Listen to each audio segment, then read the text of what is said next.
Welcome. You're listening to Behind the Home Build, a podcast dedicated to all things home building.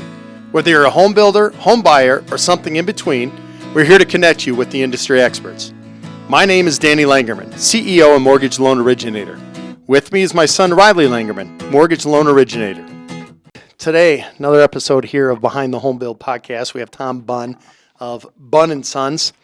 Tom, welcome. Yeah, welcome. Thanks for having me. It's nice to come down and see your space and get an opportunity to talk to you guys. Yeah, right on. We're excited to talk to you. I mean, got your bio and everything, and so you're an East Coast boy. It looks like.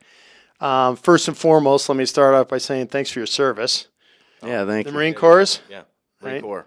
Marine Corps. Yeah, Sorry, with the S is silent. Yeah. that's right. All right, Marine Corps. Oh my gosh. Yeah. See, that's the stuff we can go ahead and edit out if we need to. No, that's authentic. We'll keep that in there. All right, that's fine too. But so, give us a little bit of kind of the background. I mean, you didn't just jump into home construction or anything like that, but I mean, you came out here from the East Coast. You were in the Marine Corps. You went to school, got married. You have 5 kids, by the way. I have 5 kids. Yeah, 5 kids. What are the ages? our oldest is 9, so we got 9-year-old, 8-year-old, 5-year-old twins. We're almost 6, and a 6-month-old right now. Wow. Oh, geez. Three boys, 2 girls. Oh, congratulations. That's awesome. What are their names? Because if they're watching this, they're probably going to want to hear the names. Yeah, Peter, Annabelle, Patrick, Zaylee, and Isaac. Wow. Oh, that's cool. The most important one, my wife Brooke, who is Brooke, Yep. too. she's Brooke. at home probably fighting with someone about math homework right now. We homeschool as well. She homeschools. Oh, does she Wow, really? Okay, very Yeah, cool. We have a lot going on. And then she works in the business, too. A little bit, yeah. She's mostly removed from the day-to-day kind of operation stuff, but she's still she's still the head of finance technically of the company. Oh, okay. Yeah, Well, that's, That's neat. yeah, always having that is a good thing. Well, that's cool. 5 kids, yeah. which is, it's awesome. It's a lot of work, but it's just it's super cool. I love it. yeah. So tell us, how'd you get into the home building, home remodeling industry? Yeah, that's a great question. So my father was kind of a chuck in a truck sort of contractor. I describe him. He never built a business per se out of it, but I got exposed to residential construction, building decks, little additions, home remodel projects, stuff like that. Also grew up on a farm, so had saws, hammers in our hands, running equipment, things like that.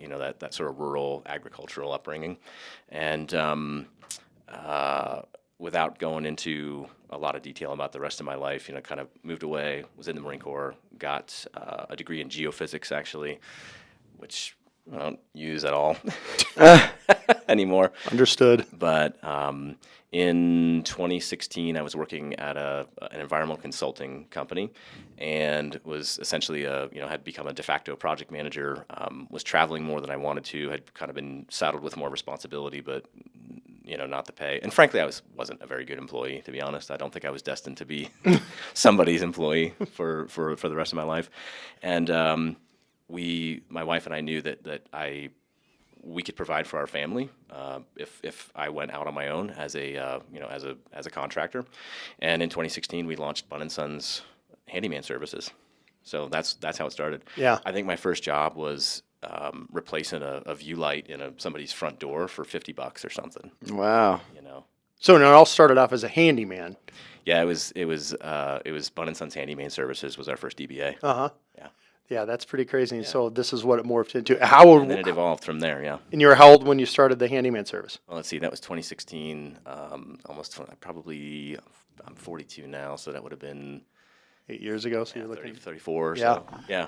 That's. Yeah. It was definitely not my first career, and I don't have a huge background in construction itself, right? I mean, I knew enough to be dangerous, but that's about as far as my construction skill set went. Right. Learned a lot on the job that I had to do, but it evolved from that into what we are today over the past 9 years. Which is, I mean, looking at your website, with the projects that you've done, even the website itself. We were talking about this a little bit. I mean, it's pretty impressive. Yeah, thank you. I didn't build that; someone else did, but we gave some guidance on it.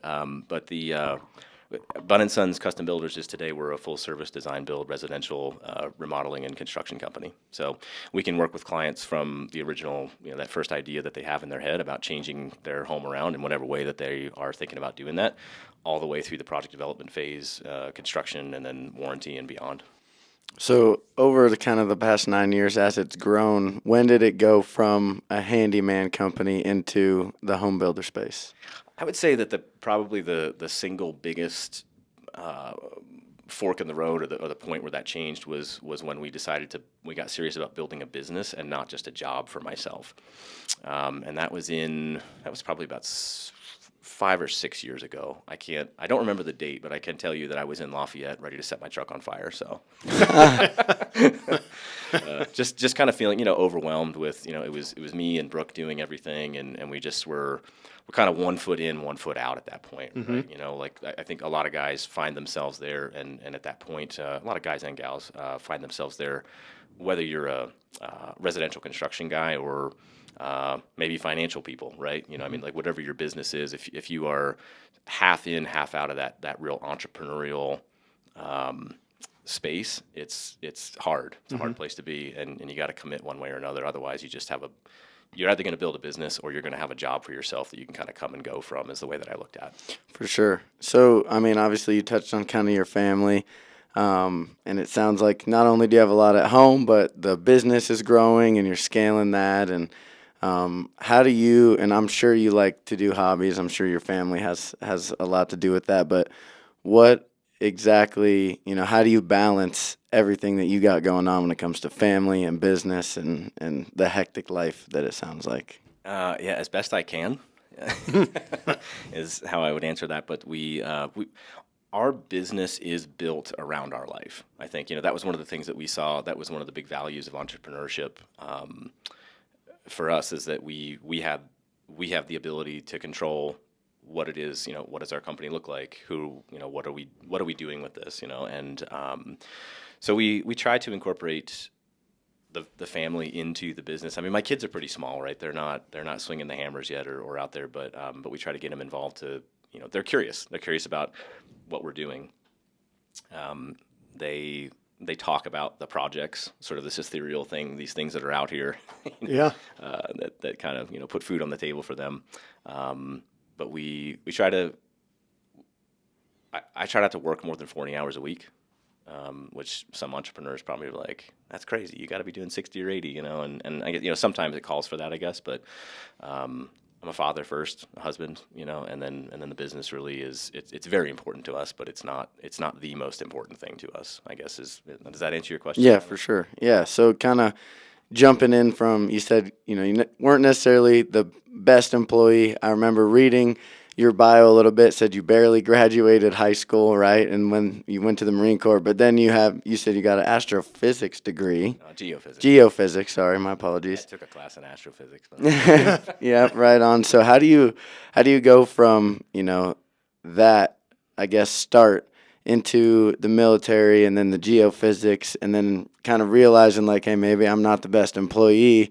I'm gonna make that jump and start my own company. It sounds like you were pretty confident to begin with. You knew like, hey, I can provide for my family, and I'm sure you didn't necessarily imagine it could grow into what it is today. But just that entire kind of story. What's the biggest mindset shift that you had to have, or was that kind of something consistent that you really stayed with? Does that make sense? It does make sense, and I think in a lot of those other ventures before, whether it was high school, jobs, college, other things that were, even the Marine Corps, there's a lot of structure there that I didn't create. I was just kind of responding to, and when we decided to start Bunn Sons in 2016, it was, there was no safety net, there was no parachute, there was no one else. It was Brooke and I, and if it didn't get done and it didn't get moved forward, then we weren't going to be able to pay our mortgage, And so I think that probably one of the biggest things for me, well, there was two big things. One was the removal of the safety net. I wasn't just collecting a paycheck from someone and showing up anymore. It was my responsibility, and I had to take ownership of everything, right or wrong, or Brooke and I did that together. But and then the other thing was Brooke. She has a background in corporate franchising, so she worked for H&R Block and Remax and some other pretty large operators like that, where she was essentially I think they called the position a franchise consultant or something. She was essentially the go-between between mothership franchisor and the franchisees in a particular region. With Remax, for instance, she was in Florida. So she had seen a lot of small businesses essentially flounder and fail and just have all these struggles right through that. And honestly, for us, it was more, we just kind of looked at, well, what do we not want to do? Right? What are the mistakes that we don't want to make? What are the things that we want to avoid? And we tried to avoid those best we could. And that really helped us to stay out of the potholes in the beginning. Yeah. So if you had any advice for maybe somebody who wanted to become a home builder, or they're, a little bit farther back in the process and they want to scale up kind of like you did, and I'm sure you're going to more, then, one piece of advice for them, what would it be? I think I would say the most important characteristic or virtue that you could have is persistence. You don't have to know everything. You're not going to know everything. Nobody knows everything, right? Get over it. No, not even the guys who've been around for 50 years doing it know everything, But if you're not persistent in on a daily basis pursuing the hard work and putting your shoulder to the wheel, as I like to say, you're not going to go anywhere. But if you do, residential construction still is one of the lowest barriers to entry, I think, in our economy, which has good and bad aspects to it, right? Mm-hmm. But there's still a guy who was swinging a hammer for a long time and wants to do something more and create something for himself and his family and his team around him. They can, it's certainly possible. With persistence, you can do almost anything in this business, I think. Yeah, for sure. I think that's... I haven't been crushed yet. So. Yeah, exactly.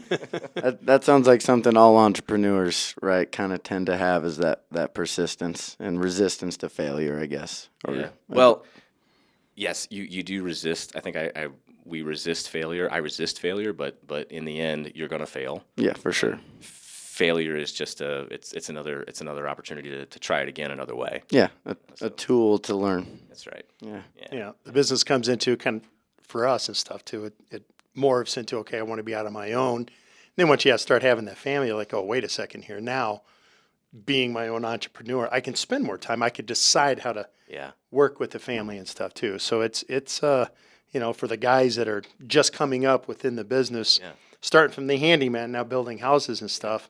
I mean, what a great road to go. It's awesome, yeah. And I think like what you were just saying, Danny, that you have this you have the freedom to make those choices about how you're going to spend your time and what you're going to do, but you also have you have responsibility, right? Mm-hmm. With great freedom comes great responsibility. So if you blow off on a Friday and go golfing or whatever, you have to be okay with that. Well, that means you're not making your sales calls or following up with your trades or talking to clients or whatever, and you can do that. I'm not saying that's there's perks to this lifestyle, but you got to be able to take the responsibility with the freedom. Yeah, it's for a lot of guys. Definitely, a lot of people get in trouble. Yeah, definitely a balance. I mean, I remember being a little kid and.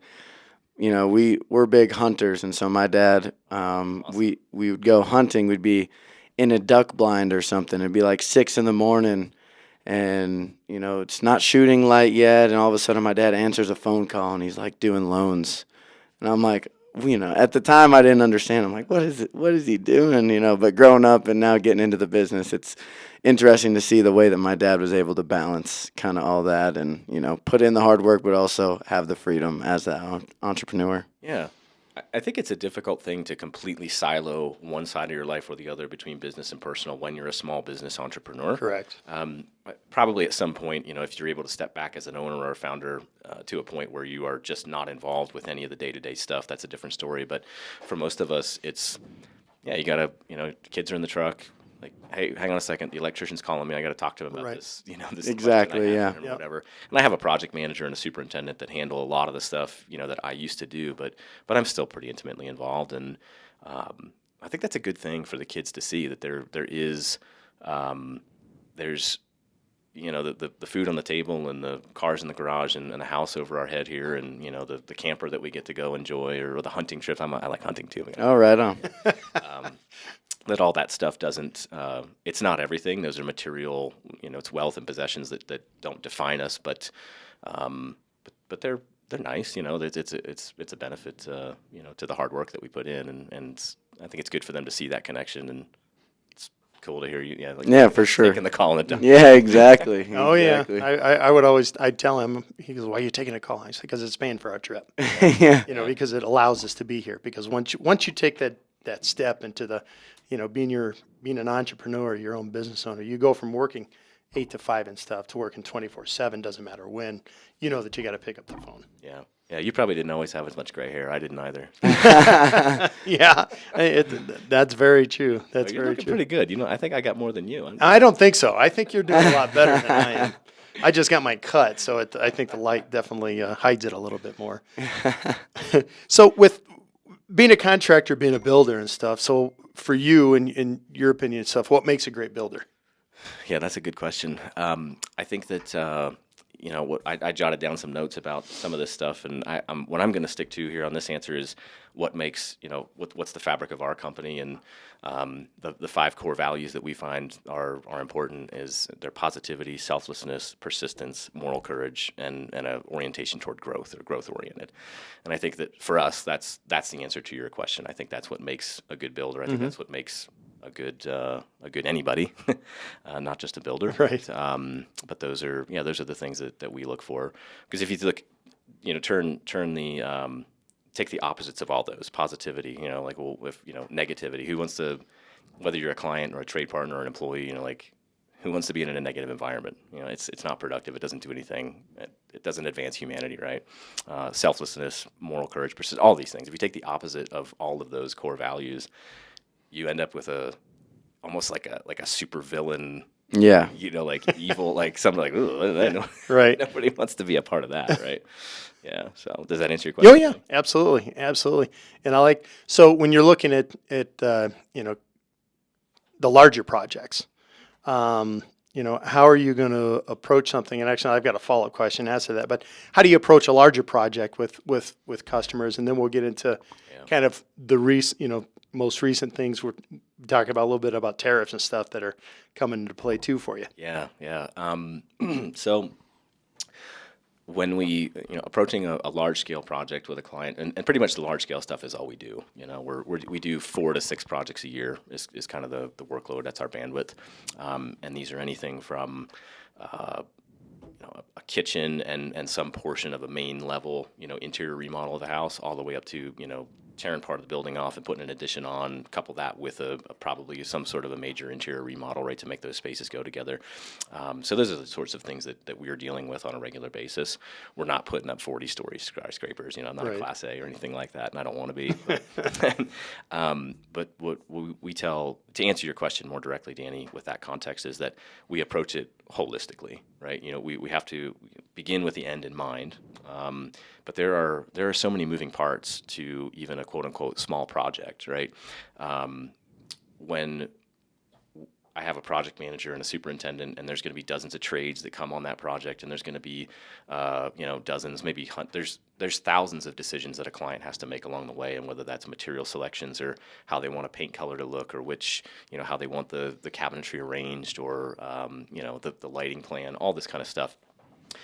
All that has to be taken into account when we're planning the project, and so it's a holistic approach, because if we don't take all that into if we don't figure all that into the calculus from the very beginning, you end up with this cobbled together solution that just doesn't work as well as everybody wants it to at the end of the day.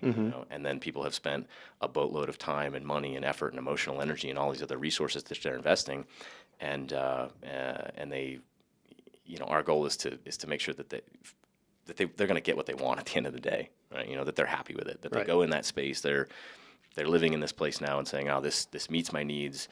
I walk in my kitchen now, for instance, and I don't go, ugh, I hate it in here, So they're saying, oh, I love it in here, I want to spend more time, right?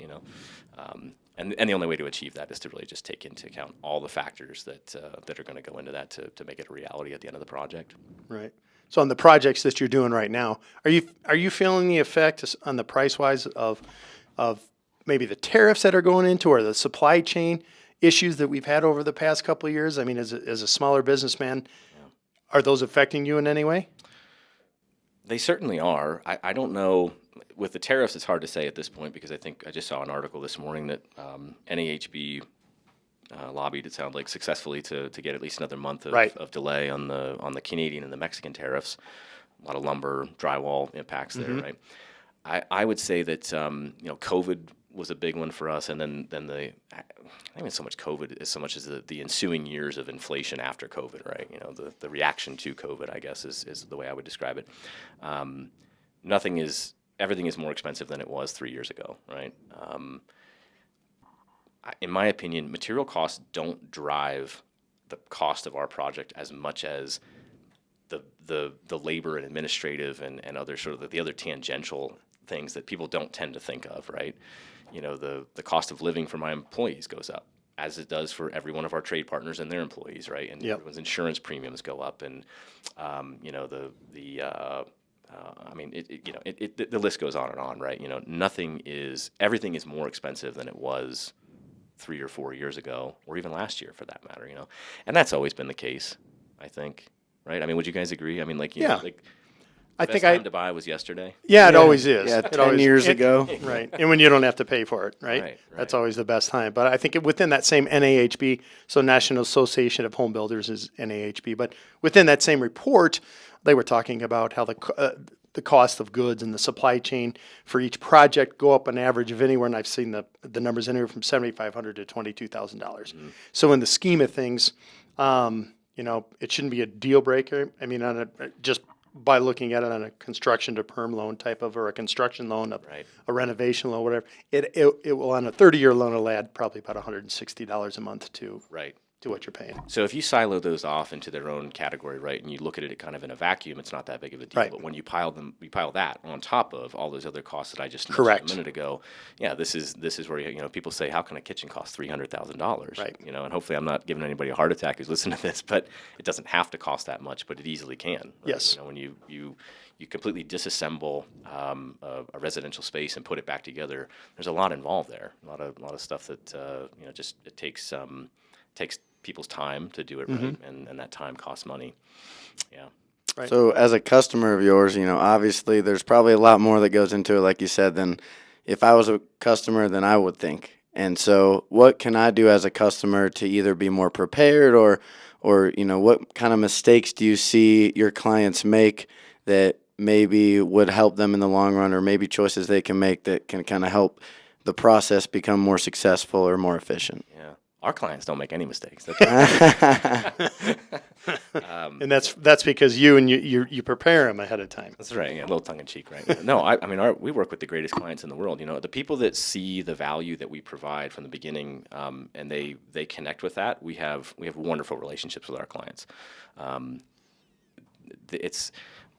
would probably direct the answer to that question to people who, maybe the folks who might call and get turned off by the cost of the project or something like that, right?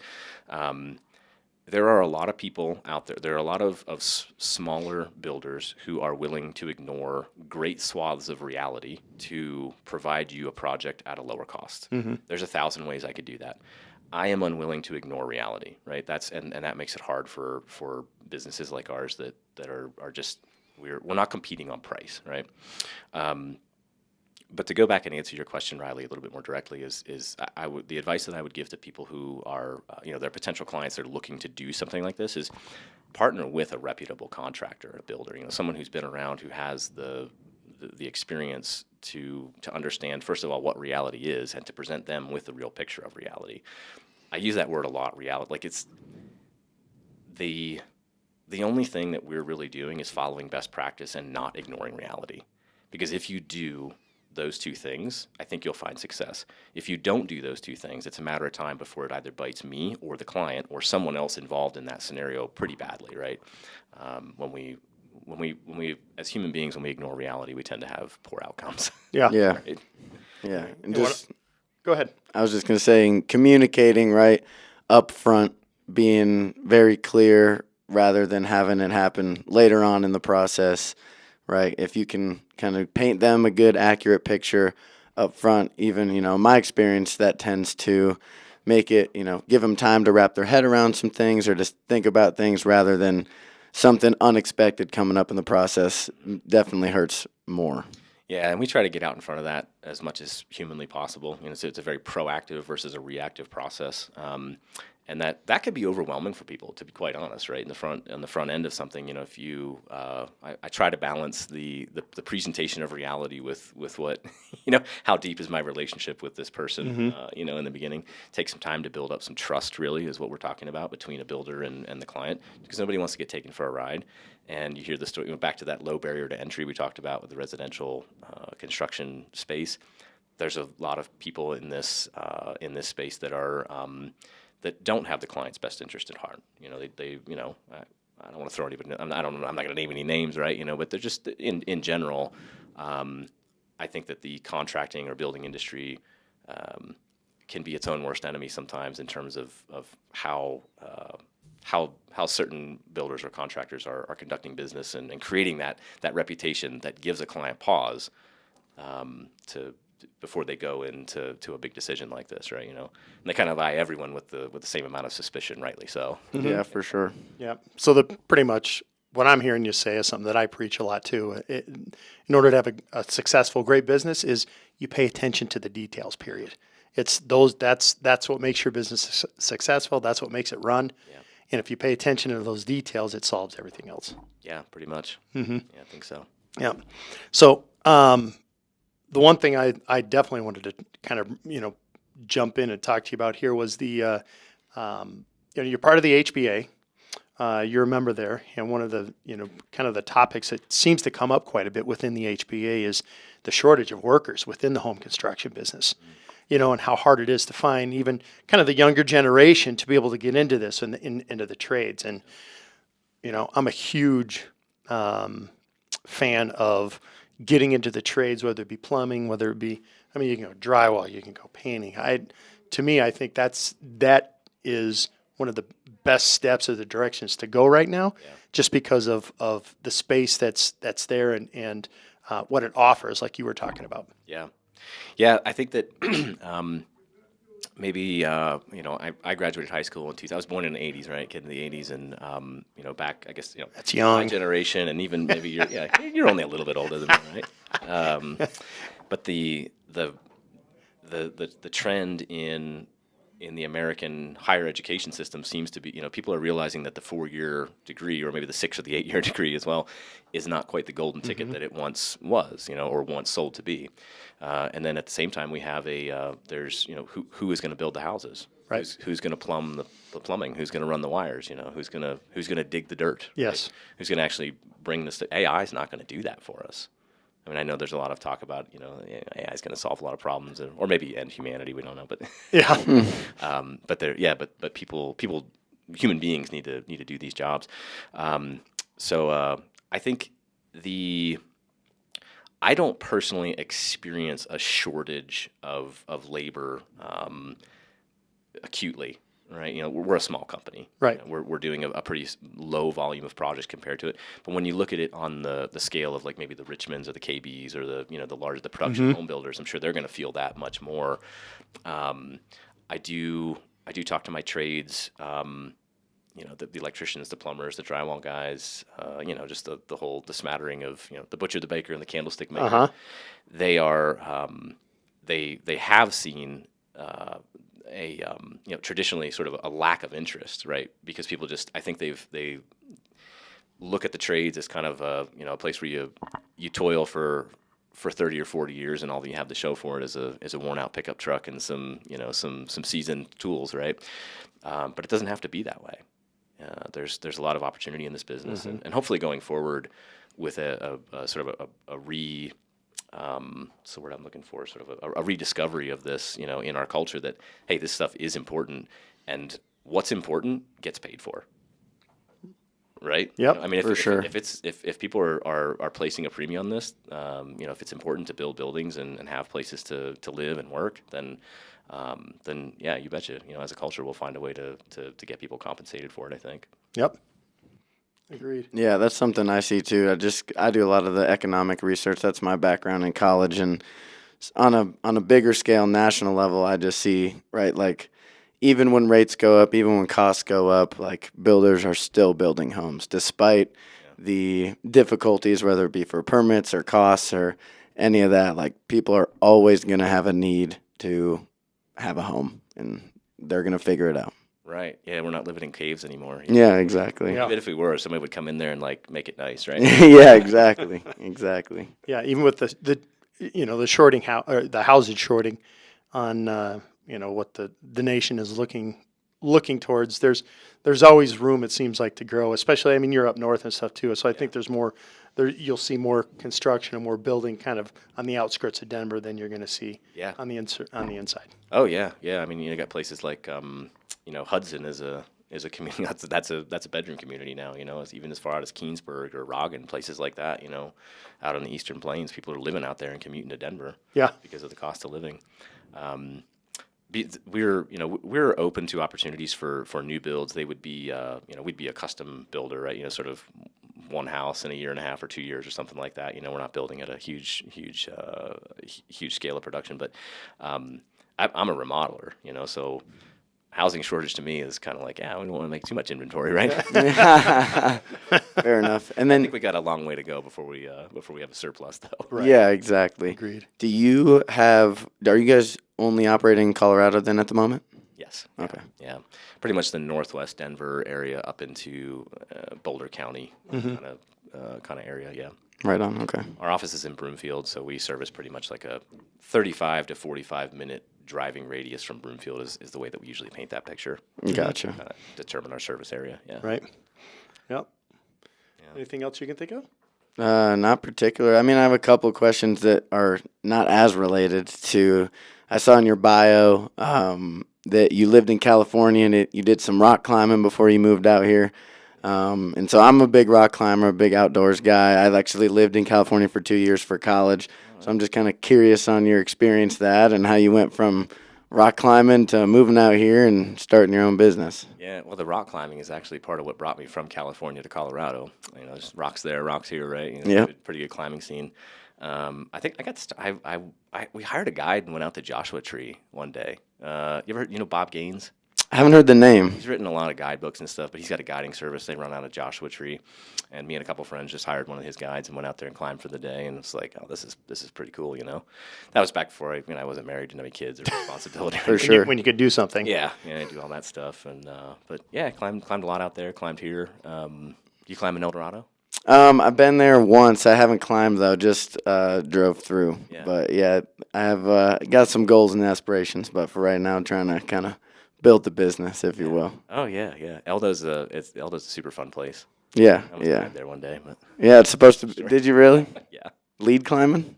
No, it was totally stupid. I rappelled off the end of my ropes, actually. Oh wow. Okay, that is actually crazy. How far above the ground were you?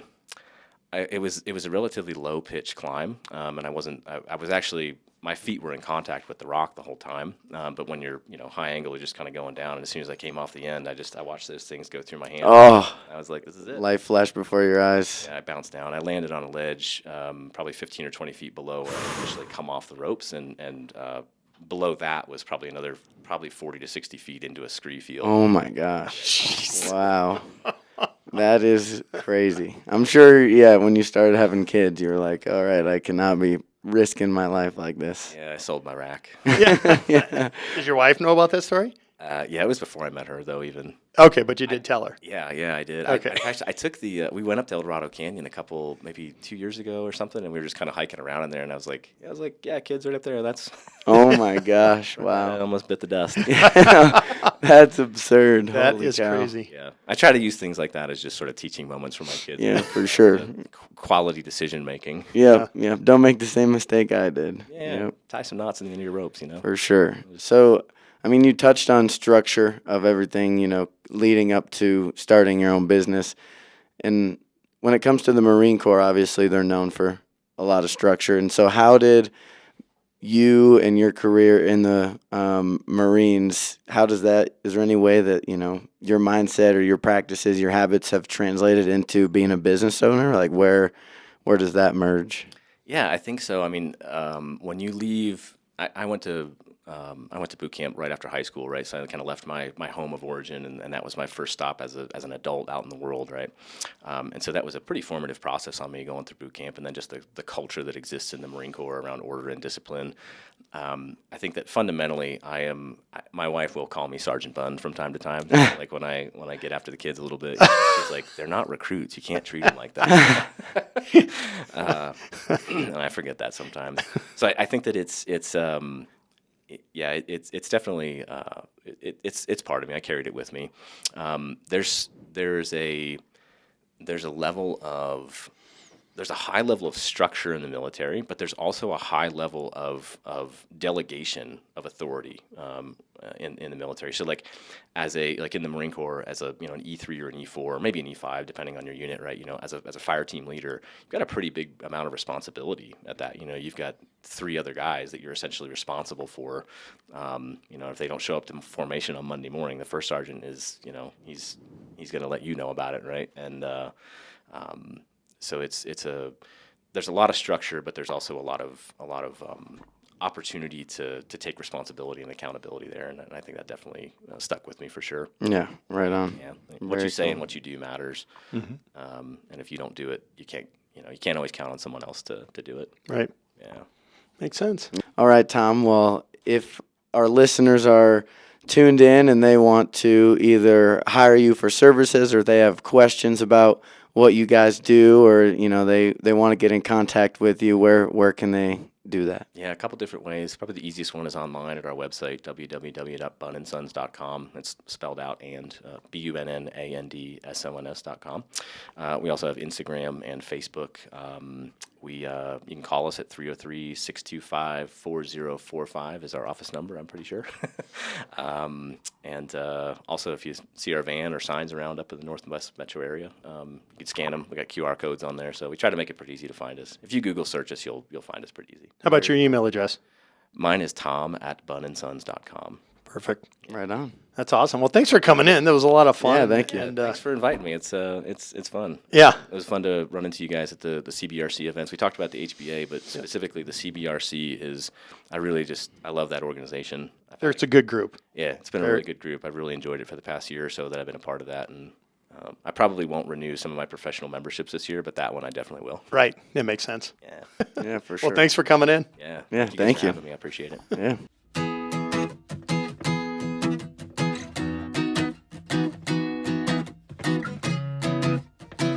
Welcome. You're listening to Behind the Home Build, a podcast dedicated to all things home building. Whether you're a home builder, home buyer, or something in between, we're here to connect you with the industry experts. My name is Danny Langerman, CEO and mortgage loan originator. With me is my son Riley Langerman, mortgage loan originator.